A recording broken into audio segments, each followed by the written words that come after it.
Are we good? Can you hear me? I can't hear you.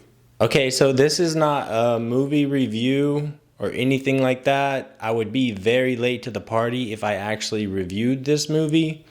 It's just more of a breakdown of a scene and how I see it. And this is actually a video that, call me a nerd, but I've wanted to make for a while since I started this channel.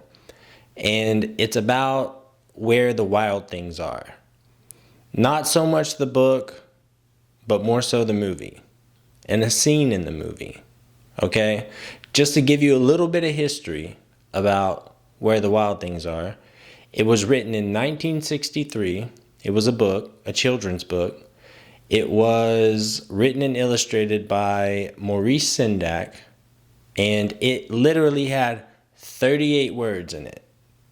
They turned around in 2009, directed by Spike Jonze, and made a feature film out of. Now the movie Where the Wild Things Are did get mixed reviews because it was just kind of a hard pill to swallow, like you didn't really know how to take it. But one thing to keep in mind is they made a feature-length movie out of a children's book that had 38 words. So this scene that I want to just kind of break down, give my perspective on it, is a scene I'm going to show you about where Carol, who is the main wild thing in the movie, to Max's imagination, who Max is the main protagonist, the main character in the movie. And where it starts actually, what you're going to see is you're going to see them walking from the woods or from the forest. Max is on Carol's shoulders and they are leaving the forest. But they're entering a desert, which is a total different imagery than something like the forest. But then Max and Carol walk into a different scene that has a absolute different tone. And I think it's the most symbolic scene in the entire movie. Yeah, definitely.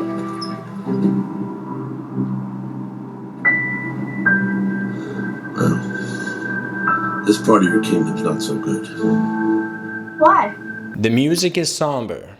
It's just kind of a simple piano playing. Carol says to Max, well, this part of your kingdom isn't so good. And Max says, why?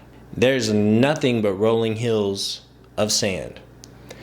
And Carol says, well, everything used to be rock, and now it's sand, and then it's gonna turn to dust, and I don't really know what happens after dust. But look, this used to be all rock, and now it's sand, and then one day it's gonna be dust, and then the whole island will be dust, and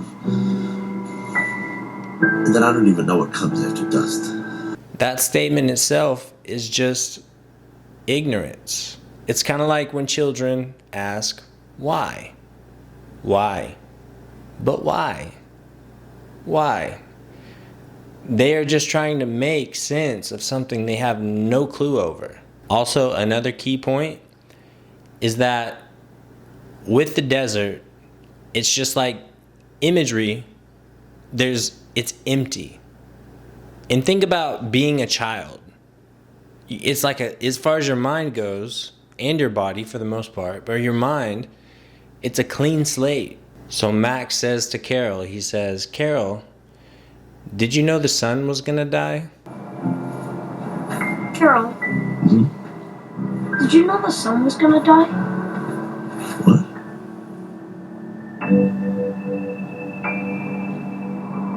I never heard that. And Carol stops. Everything stops. And Carol goes, what? And Max goes, the sun's gonna die. And Carol looks at the sun. And then we see the sun. And then it cuts back to Carol. And Carol says, well, that can't happen. Look at you. You're the king. And look at me. I'm big. Why would guys like us worry about something so small, keyword, words, so small as the sun? Oh, come on. That can't happen.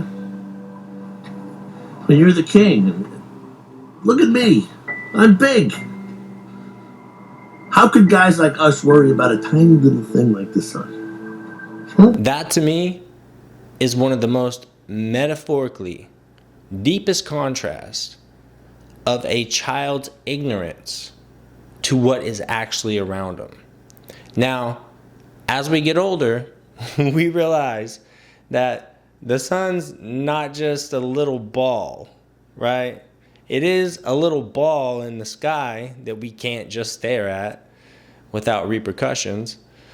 But we know, if we've gone to 5th grade science class, that the sun is bigger than our comprehension, right? Like, so for them to, or for Carol specifically, who is the main psyche part of Max's imagination, for Carol to go, why would we worry about something so small as the sun?